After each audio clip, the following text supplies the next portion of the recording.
줌을 통한 신방, 비대면 대신방을 앞두고 이제 스케줄을 정리하고 기도 제목을 받고 읽고 기도합니다. 그러면서 마음속에 많은 안타까움이 밀려와요. 여러 가정에서 재정의 어려움을 기도 제목으로 내놓습니다. 직장의 어려움, 새로운 직장을 선택해야 되는 그러한 간절함, 이러한 기도 제목들이 올라오게 되어집니다. 코로나로 인하여서 경제적인 어려움이 더 가중되고 있구나. 왜 안 그러겠어요? 지금 1년 반이 훌떡 넘어갔는데. 그러니까 많은 어려움을 이렇게 호소하면서 기도하고 계십니다. 제 마음속에 정말 이 안타까움을 느끼면서 얼마나들 힘드실까 그런 생각이 듭니다. 코로나로 해서 어려움을 겪고 있는 우리들인데 우리는 지금 이러한 어려움을 겪지만 초대교회 성도들 또 지금까지 신앙생활을 해온 성도들이 어려움이 없었을까? 그렇지 않겠죠. 많은 어려움 겪었습니다. 또 우리보다도 어떤 형태에서는 더 힘겨운 형태의 어려움을 겪은 성도들도 많습니다. 사도 바울은 지금 디모데에게 마지막 편지를 보내면서 목회의 어려움, 여러 가지 형태의 어려움을 겪고 있는 디모데에게 힘 좀 내라, 용기 좀 내라, 이렇게 말하지 않습니다. 뭐라고 말합니까? 다시 복음을 붙들어라, 복음으로 돌아가라, 이렇게 권면을 합니다. 도대체 복음이 무엇이길래 낙심하고 두려워하고 있는 디모데에게 다시 복음을 붙들으라고, 처음에 가르침을 붙들으라고 그렇게 말하고 있습니까? 우리가 어떤 어려움을 겪게 되면 그 어려움에게만 집중하기가 쉽습니다. 육체적으로도 그렇죠. 자, 몸에 열이 납니다. 그러면 당장 해열제를 찾기가 쉽습니다. 우리들은 그런데 의사 선생님은 그렇게 하지 않습니다. 해열제 처방도 하지만 열이 나는 근본적인 원인이 무엇인가를 찾아내고 그 원인을 치료합니다. 만약에 해열제만 주는 의사 선생님이 있다면 나중에 큰일 나죠. 원인은 해결되지 않고 해열제만 먹여가지고 해결되는 게 아니잖아요. 우리 인생의 문제도 마찬가지죠. 해열제를 찾습니다. 외롭습니다. 힘겹습니다. 고통스럽습니다. 인생의 발열 증상이죠. 그러니까 해열제를 찾습니다. 텔레비전으로 몰려가고요, 인터넷으로 몰려가고 넷플릭스를 찾아갑니다. 친구를 만나 수다를 떨습니다. 어떤 사람은 술 한 잔 마셔서 해결하려고 합니다. 잠깐 해결이 됩니다. 그렇지만 근본적인 질문은 여전히 해결이 되지 않는 거예요.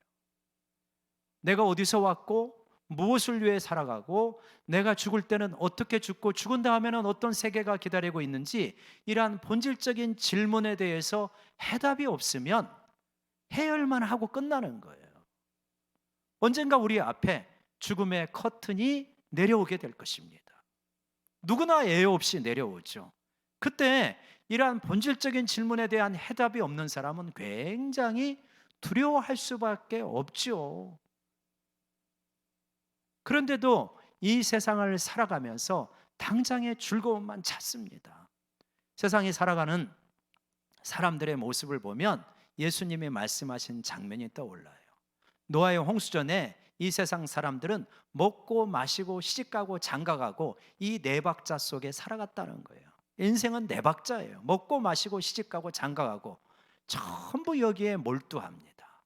어떻게 하면 더 좋은 아파트, 어떻게 하면 더 많은 땅, 어떻게 하면 더 높은 주식, 어떻게 하면 더 좋은 차, 어떻게 하면 더 좋은 배우자, 전부 이거에만 몰두해서 살아가는 것 같다 느낄 때가 있지 않습니까?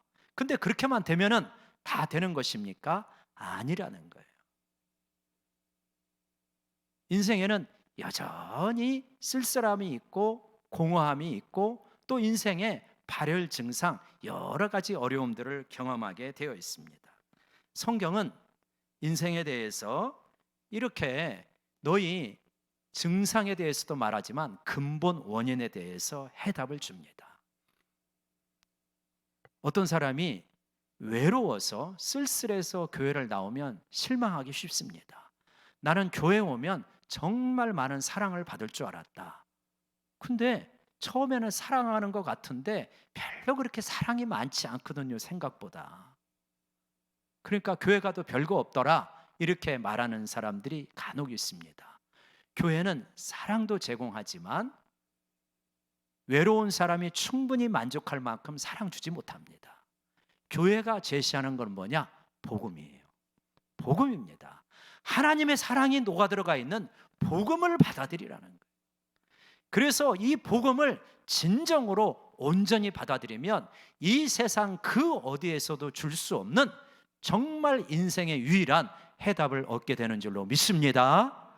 교회는 복음을 주는 곳이, 복음을 제시하는 곳이, 복음의 핵심인 예수 그리스도를 만나게 하는 곳이 교회다. 그리고 예수님을 만나면 인생의 진정한 해답을 얻게 된다. 그래서 디모데에게 다시 복음으로 돌아가라 라고 이렇게 말하고 있는 것입니다. 복음은 무엇입니까? 깨달음입니까? 인간의 사상입니까? 아닙니다. 복음은요, 현실입니다. 살아가는 능력이에요. 인생관이고 가치관이고 세계관입니다. 사람은 자기가 생각하는 가치를 따라 살아갈 수밖에 없습니다.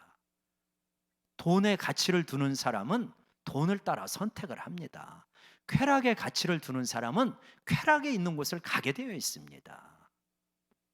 간혹 우리 성도님들을 바라보면서 감동을 먹을 때가 있어요. 어떤 성도님들은 주일날 교회에 나올 때 20만 원 가까운 돈을 포기하고 나옵니다. 주일날 교회를 가면 20만 원 가깝게 줘요. 그래도 안 갑니다. 왜요? 나는 주일날 예배드리겠다는 거예요. 20만 원 가까운 돈이 작아서가 아니잖아요. 예배드리는 것에 가치를 더 두기 때문에 그렇게 나오십니다. 어떤 분은 직장을 구하고 있는데 주일 성수를 못한다는 이유로 거기를 안 갑니다. 변변한 직장이 없어요. 지금 구하고 있는 상태예요. 그런데도 그러한 선택을 하는 것을 볼 때 마음속에 감동이 있고 간절하게 기도하게 됩니다. 하나님, 제발 좀 주일 성수할 수 있는 적절한 직장을 좀 주세요 라고 기도할 수밖에 없지요. 이렇게 되어집니다. 인생관, 가치관을 따라서 선택을 하게 되어 있습니다. 근데 인생관 크게 보면 두 가지밖에 없습니다. 하나는 뭐냐면 비성경적인 인생관입니다. 성경적이지 않은 인생관, 이 인생관은 그럴듯합니다. 심오하기도 합니다. 그렇지만 우리 인생의 진정한 정답이 될 수 없습니다. 이 인생관과 세계관에 의하면 세상은 어떻게 생겼습니까? 우연히 생겼습니다. 우연히 빅뱅에 의해서 우주는 생겨나게 되었고, 수백억 년 전에, 그리고 수십억 년 전에 태양계는 생겼고, 진화에 걸쳐서 오늘날 이 세계에 우리들이 존재하게 되는 것입니다. 철저한 우연이죠. 그 힘이, 빅뱅의 힘이 어디서 나왔는지 모릅니다. 그냥 그렇게 터져 나갔을 뿐이에요. 이것이 과학적인 사실이라고 믿고 있는 현대인들이 많죠. 그렇지만 이거는 이론입니다. 이론은 언젠가는 이 다른 이론으로 대체하기가 쉽죠. 법칙은 계속되어지지만 이론은 다른 이론으로 대체하기가 쉽지 않습니까? 우리는 학교 다닐 때, 제 나이 때 학교 다닐 때는 우리는 지구과학을 배우면서 태양계에 9개의 행성이 있다고 배웠습니다. 수, 금, 지, 화, 목, 토, 천해, 명.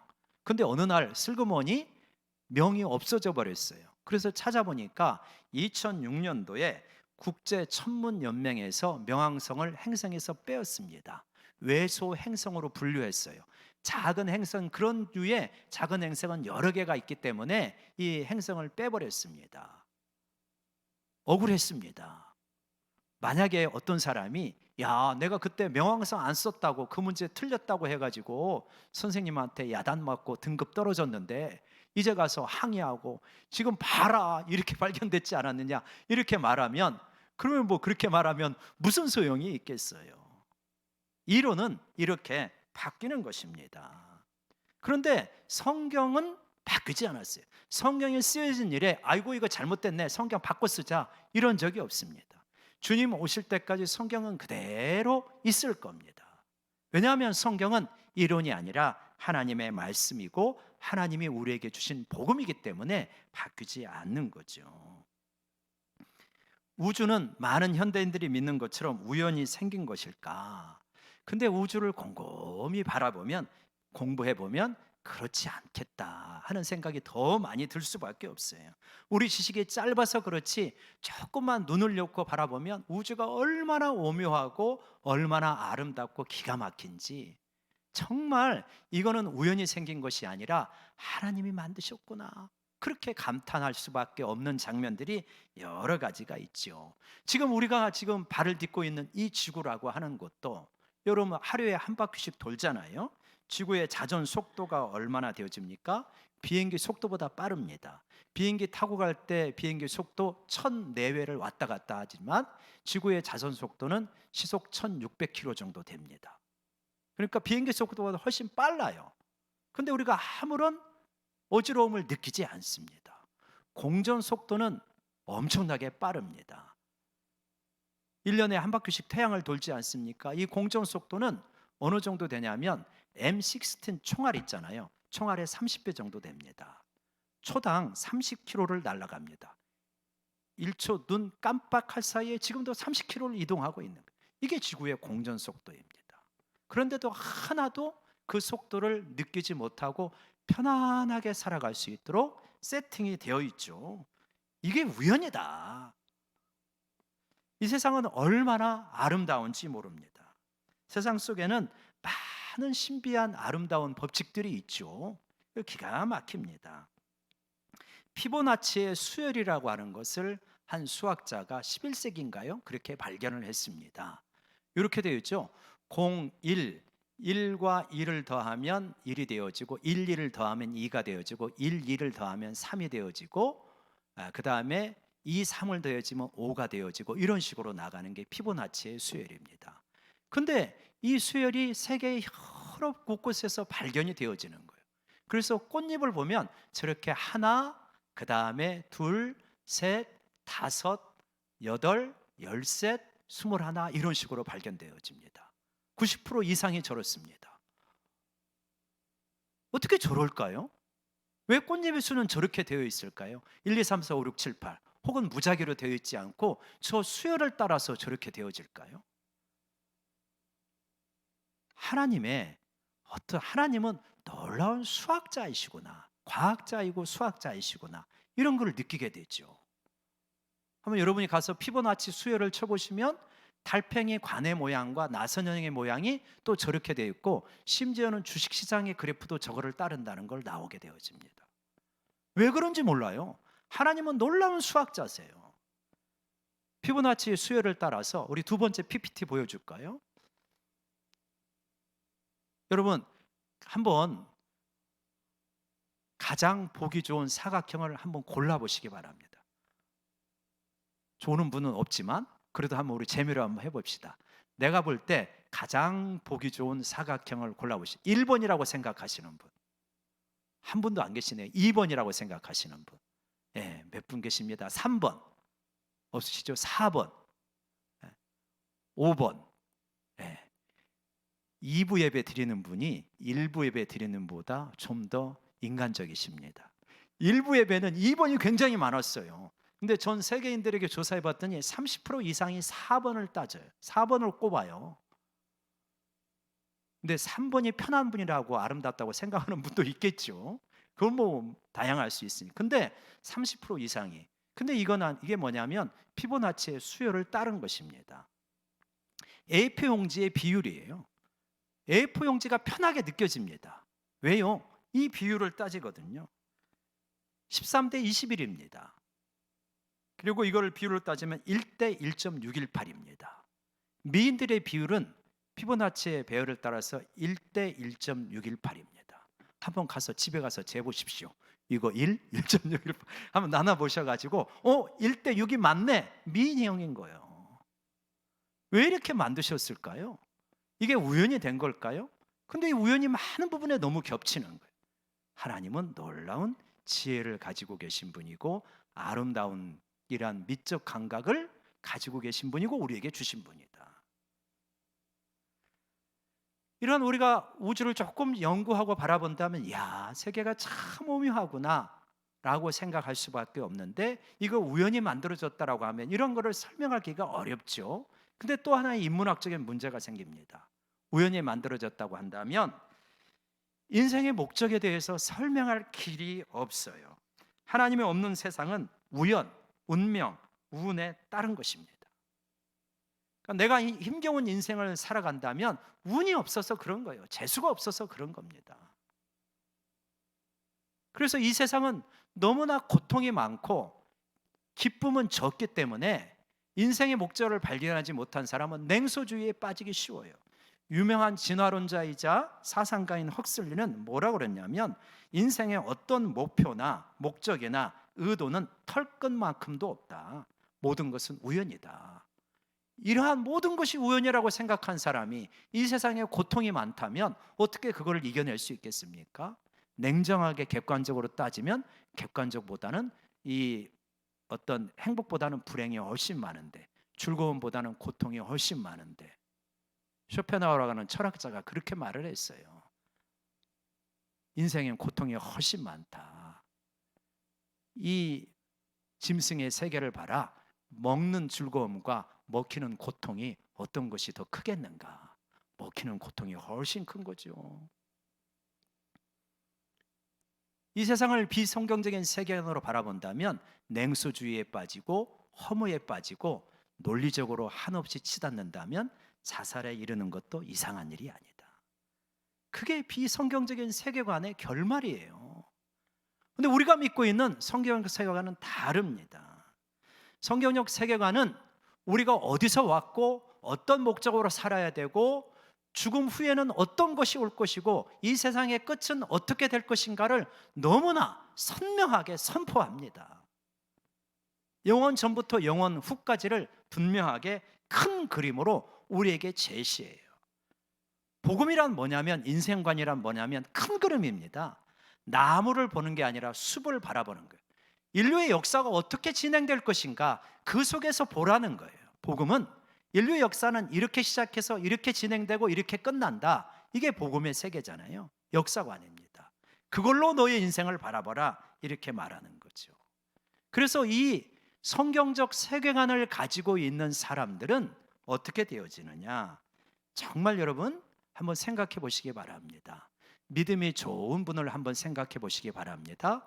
우리 방송실 에어컨을 조금만 더 세게 틀어주시기 바랍니다. 한번 머릿속에 믿음이 좋은 분 한 분을 생각해 보세요. 성경적인 인생관을 정말 철저하게 믿고 살아가는 여러분 주변에 믿음이 좋은 분 한번 상상해 보십시오. 그분은 어떻게 살아갑니까? 평상시에 찬양하지 않습니까? 기뻐하지 않나요? 즐거워하지요. 감사하면서 살아갑니다. 그에게 어려운 일이 있으면 어떻게 합니까? 가장 불평하고 원망하고 죽을 생각하고 그렇습니까? 아니죠. 넉넉하게 이겨나가는 모습을 볼 수 있습니다. 힘겹기는 하지만 이겨나갑니다. 왜요? 그는 성경적인 세계관, 복음을 붙들고 있기 때문에 평상시에 그렇게 살아가고 이겨나가는 거예요. 이게 복음에 붙들린 사람들의 모습입니다. 이 복음은, 즉 성경적인 인생관은 역사관이기도 한데 인류의 역사, 세계 역사를 4단계로 말합니다. 창조, 타락, 구속, 종말. 인류 역사는 그렇게 흘러간다는 거예요. 첫 번째는 무엇입니까? 한번 따라합시다. 창조하셨다는 거예요. 세계가 우연히 이렇게 만들어진 게 아니라 하나님이 놀라운 지혜를 가지고 창조하셨다. 믿으시면 아멘. 우리는 이걸 믿어요. 현대인들은 뭐 말도 안 되는 소리. 봤어? 창조를? 빅뱅을 봤어? 이런 거하고 똑같은 거죠. 문제가 많은 이 세상의 유일한 소망이 뭡니까 여러분? 교육입니까? 과학입니까? AI 같은 기술입니까? 아무리 교육이 많이 이루어지고 과학이 발달하고 그래도요, 이 세상에 소망이 그렇게 많지 않습니다. 여러분, 이 세상의 유일한 소망은 하나님이 계시다는 거예요. 하나님이 이 세상을 창조하셨다는 거예요.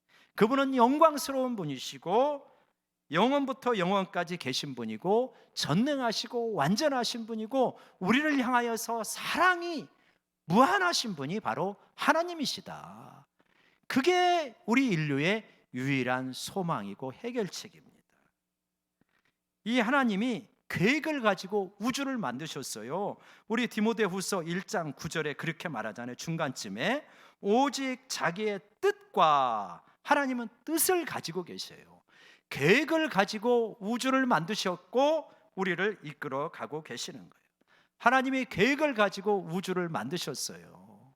선하신 계획입니다. 세상을 다 만드시고 어떠셨어요? 보시기에 심히 좋았더라. 너무 보시기에 좋았던 거예요.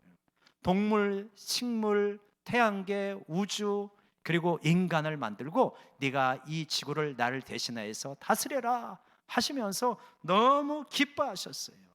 그래서 눈을 뜨고 보면은 하나님의 호묘한 그 선하심이 다 드러나요. 우리가 사람하고 부딪혀 살 때는 세상이 아름답다, 그걸 못 느끼는데 자연 속으로 들어가면 이야, 아름답구나. 꽃잎 하나를 보더라도 기가 막히구나. 우리가 비행기를 타고 이 지구를 탁 위에서 이렇게 바라보면 얼마나 아름다운지 몰라요. 푸른 별의 지구가 조금만 지구를 떠나서 바라보면 너무너무 아름다울 거예요. 하나님 보시기에 이렇게 아름다웠습니다. 선했죠. 살기 너무 좋았습니다. 처음에 인간들은 별다른 문제 없이 타락했어도 한 900년 정도 살았어요. 얼마나 좋아요. 900년 정도 살면 성숙해진다면 정말 많이 성숙해질 텐데. 그런데 그 좋았던 세상이 왜 이 모양이 되었습니까? 이 세상에 지옥이 따로 없죠. 아프간 같은 데는 지금 지옥 같은 곳이잖아요. 170여 명의 무고한 시민을 포함해 가지고 자살 테러로 죽었습니다. 아프간에서는 정식 재판도 없이 총을 가진 탈레반들이 다니면서 외국인의 전화번호가 있고 통화했다는 이유 때문에 총살을 거리에서 집행을 합니다. 거리에서 한 여인이 부르카를 입지 않았다고 죽음을 당해요. 21세기에 이런 끔찍한 일이 있습니다.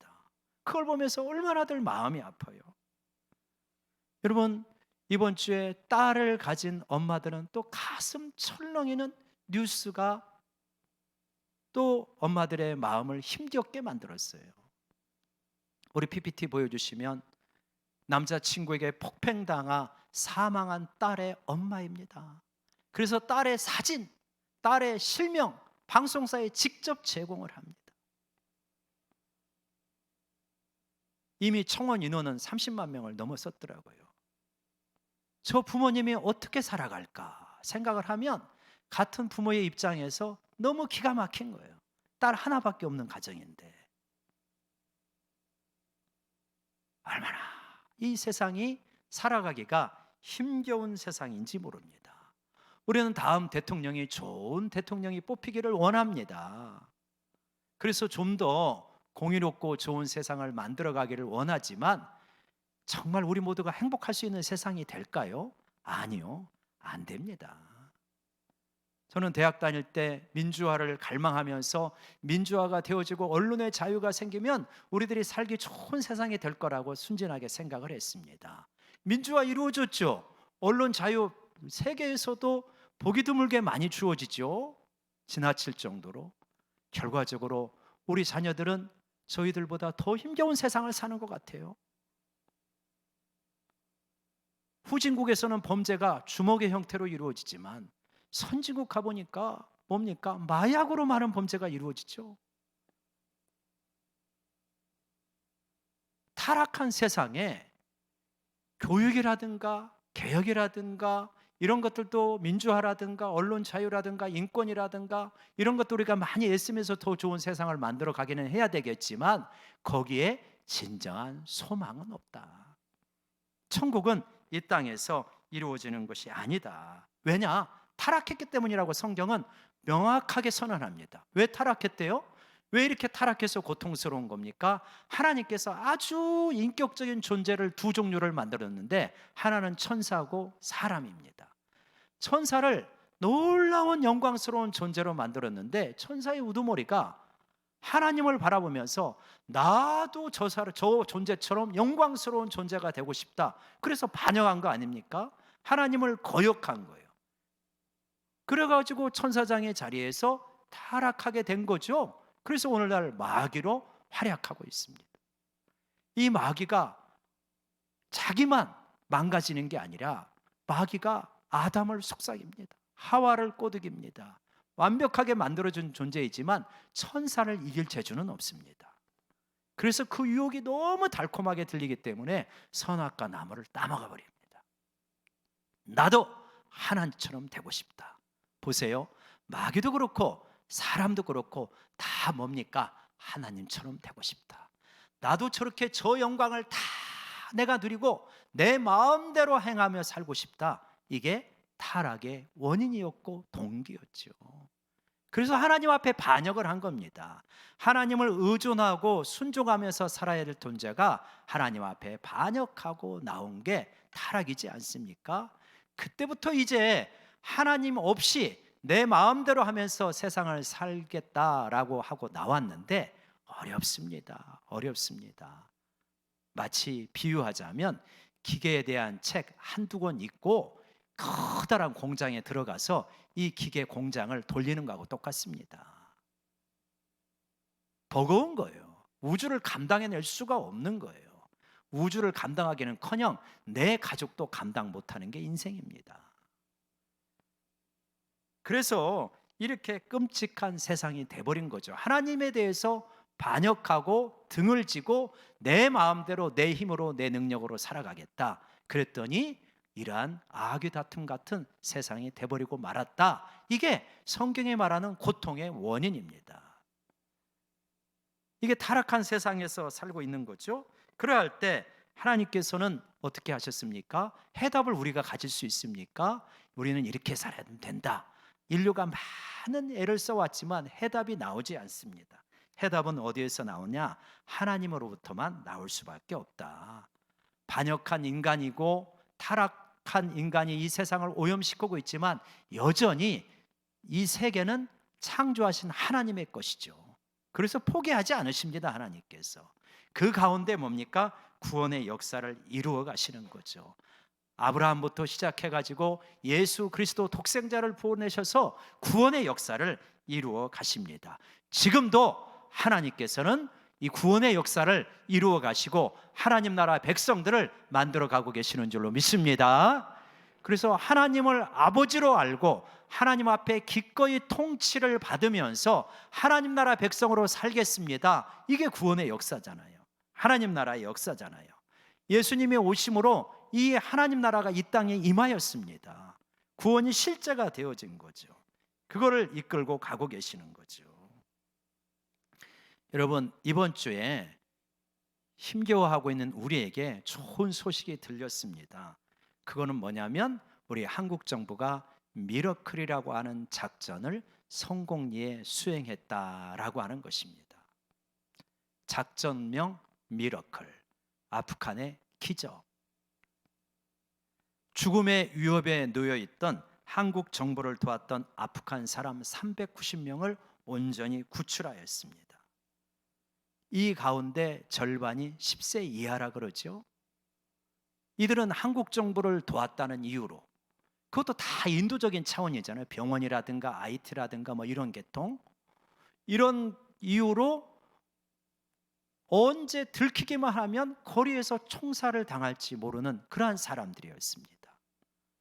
그런데 은밀하게 특수부대를 동원하고 공군기까지 동원해가지고 그래가지고 이들을 구출했습니다. 한국 정부, 한국에 도착하였을 때 한국 정부는 아이들에게 곰인형을 다 하나씩 선물했죠. 그래서 아이들이 다 곰인형을 들고 나옵니다. 창가에 앉아가지고 곰인형의 얼굴을 기대면서 손을 흔들며 떠나는 아프간의 소년의 얼굴을 보면서 많은 국민들이 마음에 자부심을 느끼고, 야, 이건 우리 한국 정부가 잘했다라고 이렇게 느꼈습니다. 세계의 찬사를 받았죠. 한국이 인권 선진국이구나, 이렇게 찬사를 받았습니다. 이 미러클 작전 참으로 귀하죠. 또 자부심을 어떤 면에서 느낄 만합니다. 그런데 이러한 미러클 작전하고 비교할 수 없는 구출 작전이 하나님의 구원 작전입니다. 창세 전에 내가 너를 구출하겠다 선택을 하신 거예요.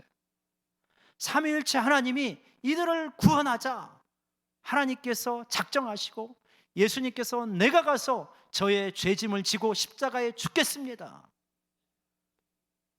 부활하셨습니다.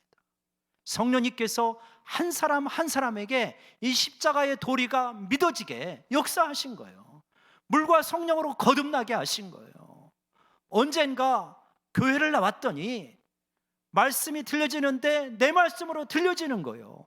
내가 죄인인 것이 믿어지는 거예요. 저 십자가가 나를 위한 십자가였구나 깨달아지는 거예요. 물과 성령으로 거듭나면서 이 세상은 쓰러질 것이지만 영원한 천국 나라가 있구나, 나는 천국 나라 백성으로 살아가야 되는구나 하는 것이 깨달아지는 거예요. 삼위일체 하나님이 나를 구원하기 위하여서, 우리를 구원하시기 위하여서 창세 전부터 영원부터 영원까지 일하신 거예요. 그래서 나를 하나님의 보좌 앞에 가기까지 멈추지 않고 삼위일체 하나님께서 일하실 줄로 믿습니다. 미러클 작전, 하나님의 미러클 작전이 얼마나 위대한 것입니까? 내 수준에 맞게 적절한 사람을 만나게 하셨고요, 우리가 신앙생활 하다가 지칠까 봐 적당한 선물도 때에 따라 주신 거 기억나십니까? 맞아, 그때 이런 선물을 주시고 이런 선물을 주셔서 격려해 주셨지. 믿음 생활 한다고 모든 것이 다 잘 풀려가는 건 아니었잖아요. 시험거리, 환난도 있었습니다. 그렇지만 지나놓고 보니까 환난 당할 때 어려웠는데 어떠했습니까? 감당치 못할 시험 당함을 허락하지 않으셨더라고요. 감당할 수 있는 시험을 주셨고요, 피할 길을 또 열어주셨더라고요. 적절하게 그때 그분을 만나게 해주시고, 그때 그 말씀이 들리게 하시고, 그때 그 책을 만나게 하시고, 그때 그 조언자를 만나게 하시고, 어쩌면 이렇게 우리의 삶을 기가 막히게 인도하셨는가. 정말 미러클이구나. 여러분, 하나님의 보좌 앞에 가서 이 땅의 삶은 우리가 끝나고 하나님의 보좌 앞에 감으로 이 생은 마무리가 되어지는 줄로 믿습니다. 그때까지 하나님은 중단하지 않으시는 거예요. 그게 하나님의 미러클입니다. 구원의 끝이 아닙니다. 이 세상은 결국은 종말을 맞이할 것입니다. 시간은 시작되고 시장은 끝이 나요. 우리가 지금 살고 있는 공간은 지금의 형태에서 뭔가 다른 형태로 바뀔 거예요. 시간과 공간은 이제 사라지면서 새로운 세상으로 새 하늘과 새 땅을 맞이하는 그 삶을 우리가 살아가게 될 것입니다. 예수님께서 사도행전 1장에서 구름 속으로 올라가신 것처럼 또 그렇게 내려오실 거예요. 그래서 하나님을 기꺼이 왕으로 모시면서 하나님의 자녀로 살아가겠다는 사람들에게 영원한 천국 잔치를 열어주실 것이고요, 하나님을 끝까지 거부한 사람들은 결국은 다른 형태의 영생을 누리게 될 것입니다. 후회하고 한탄하고 원망하고 저주하는 그러한 종말을 맞이하게 될 거예요. 종말은 결국은 있어요. 그러니 우리 믿음의 사람들은 믿는 거예요. 복음을 믿는 자는 뭐냐? 이 세상은 나그네 삶이구나 믿는 거예요. 여러분, 이 세상은 나그네의 삶이고 우리에게는 영원한 하나님의 도성이 있다는 걸 믿으시기 바랍니다. 그러면요, 우리가 죽음에 대해서도 정리를 해야 돼요. 복음을 정말 믿고 있다면 적절한 나이가 되었을 때 하나님이 부르시면 내가 너무 두려워하지 않고 가야 되겠구나, 이거를 젊은 시절부터 정리를 해야 돼요. 천국이 있잖아요. 영원한 도성이 있잖아요. 하나님의 보좌 앞에서 우리 인생을, 영생을 누리며 살아간다고 우리는 믿고 고백하는 사람이에요. 하나님, 나 가기 싫어요. 너무 그렇게 하면 안 되는 거예요. 어차피 가게 되는 거예요. 젊은 사람은 또 그럴 수도 있지만 우리가 나이가 적절하게 하나님께서 부르시는구나, 그러면은 갈 준비해야 되겠구나, 회개하고 하나님 정말 믿음으로 하나님 앞에 갈 수 있게 해주십시오 라고 우리가 지금부터 기도해야 되는 줄로 믿습니다. 그래서 정말 우리가 준비해야죠. 우리에게 필연적으로 다가오게 되는 것은 준비를 해야 되잖아요. 근데 그 필연성이 뭐냐면 누구 한 사람 예외 없이 죽음이에요. 이 죽음 앞에서 나는 어떻게 죽음의 강을 건널 것인가? 나는 부활을 믿는 사람이다. 천국을 믿는 사람이다. 영생을 믿는 사람이다. 지금까지 동행하신 예수님의 품 안에 내가 들어간다. 이게 죽음이다. 이러한 마음으로 우리 죽음을 잘 대비할 수 있는 참된 복음을 붙드는 우리가 되기를 원합니다. 여러분, 우리가 이 땅을 살아가면서 여러 가지 형태의 어려움을 경험합니다. 재정적인 어려움, 관계의 어려움, 사랑하는 사람을 먼저 보내는 어려움. 왜 이런 어려움이 없겠어요? 그러할 때 복음으로 다시 돌아가야 됩니다. 큰 그림으로 인생을 바라봐야 돼요. 인류의 역사라고 하는 그림, 인류를 하나님께서 어떻게 이끌어가고 계시는가, 그 그림으로 바라보는 거예요. 그 그림으로 바라보면서 문제로부터 시작하는 게 아니라 하나님으로부터 시작을 하는 거예요. 내 시각으로 인생을 자꾸 바라보고 어려움 속에서 낙심하는 것이 아니라 하나님의 시각으로 바라보면서 인생을 다시 조망을 하는 것입니다. 비유하자면 이렇죠. 구원을 얻었는데도 왜 어려워요? 이렇습니다. 아프간에서 구출을 받고 한국에 왔잖아요. 자, 한국에 왔습니다. 한국에 오면 고생 끝, 모든 거 이제 다 제공할게, 그런 겁니까? 아니죠. 이들은 이제 뭐 해야 됩니까? 한국말부터 배워야 돼요. 영주권을 한국에서 받고 영주하면서 살려면 어떻게 되냐? 한국말부터 배워야 되죠. 적절한 직업도 구해야 되죠. 문화도 익혀야 됩니다. 그리고 교육도 많이 받아야 됩니다. 한국에 사기꾼도 많기 때문에 사기꾼도 조심하는 그러한 훈련도 받아야 되죠. 보이스피싱 피하는 법도 배워야 됩니다. 똑같지 않을까요? 우리도 구원을 받았습니다. 일단 하나님 나라의 말을 익혀야죠. 그 말이 무엇입니까? 성경입니다. 기도입니다. 하나님 나라의 문화 익혀야 됩니다. 교회 생활입니다. 성도 간의 교제입니다. 사기꾼 조심해야 되죠. 우리 영혼을 노리는 이단의 이 무리들, 교회 안에 틈타 있는, 그리고 세상적으로 이러한 여러 가지 이 악한 욕망을 가지고 있는 그런 사람들이 혹시 있다면 경계할 줄 알아야 됩니다. 어려움이 있을 때 만약에 이 사람들이 한국에서 사는데 어려움이 있다면 자기 도와주는 한국 정부, 예를 들어서 국정원 요원의 도움을 받아야 될 거예요. 그것이 당연하지 않겠습니까? 어려움이 있죠. 그러나 정말 한국 정부의 선의를 믿고 정직하고 열심히 살아간다면 충분히 살아갈 수 있다. 아프간하고는 비교할 수 없는 풍성하고 온전한 사랑의 삶을 살아갈 수 있지 않겠습니까? 우리도 마찬가지다. 여러분, 우리가 하나님의 도우심을 바라고 하나님을 의지하고 기도하면서 살아간다면 하나님께서 너끈하게 우리의 삶을 도와주시고 책임져 주시는 줄로 믿습니다. 어려움은 있을 수 있어요. 당연히 그렇습니다. 그럴 때마다 하나님께 기도하는 거죠. 하나님의 시각으로 인생을 바라보는 것입니다.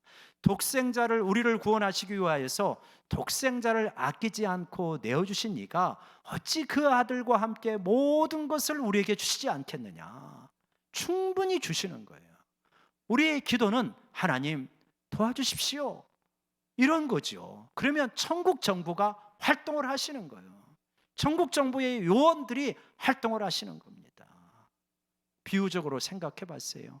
이번에 대신방 전화로 줌으로 하는 것은 무엇인가? 내가 국정원 요원이 되어가지고 지금 우리 성도님들을 돕는 거구나. 그러면 선글라스를 끼고 그래가지고 대신방을 할까? 이런 엉터리 상상도 해봤지요. 국정원 요원의 도움을 받으시기를 바랍니다. 국정원 요원이 박 목사님이고 우리 보목사님들이고 장로님이신 거예요. 권사님이신 거예요. 구역장인 거예요. 이분들이 국정원 요원인 거예요. 천국 정부의 길을 가르쳐 주시는 거예요. 하나님은 우리를 돕고자 하셔요. 이 세계는 하나님의 것이고요. 그리고 하나님의 것으로 영원히 갈 거예요. 하나님은 이 세계를 그냥 놔두시지 않아요. 자기 아들을 독생자를 주시면서까지 구원하신 분들을 향하여서 하나님은 팔짱 끼고 계시지 않아요. 손을 내미십니다. 너는 내게 구하라. 내가 너를 구하겠다. 그리고 크고 비밀한 일을 내가 보여주겠다. 너는 나를 믿고 살아가. 너무 염려하지 마. 그렇게 걱정하지 마. 나만 믿고 살아. 믿음이란 뭐냐? 복음을 붙들고 그분에게 의탁하는 겁니다. 맡기는 거예요. 그러면 천국 정부가 여러분을 도와주실 줄로 믿습니다. 복음을 붙들고 믿음으로 하나님께 의탁하며 살아가는 우리 모두가 되기를 주의 이름으로 축원합니다. 네, 기도하시겠습니다. 하나님 아버지, 우리를 이 땅의 시민에서 천국 정부의 시민으로 불러주시고 구원하여 주시고 미러클 작전을 수행해 주신 것을 감사합니다. 아버지 하나님, 하나님 나라의 시민이 되었고 나아가서 하나님의 자녀가 되었으니 내 인생에 어려움이 있을 때마다 하나님께 모든 것을 의탁하고 믿음으로 살아갈 수 있도록 주님이여 도와주시옵소서. 재정적인 어려움, 환경의 어려움, 하나님의 관계의 어려움, 이러한 여러 가지 어려움이 있다 할지라도 낙심하지 아니하고 하나님 앞에 믿음으로 간구할 때 하나님께서 너끈하게 도와주신다는 것을 믿고 어려운 시기를 인내로 기도로 이겨낼 수 있도록 도와주시옵소서. 예수님의 이름으로 기도드리옵나이다. 아멘. 우리 찬송가 516장 찬양하면서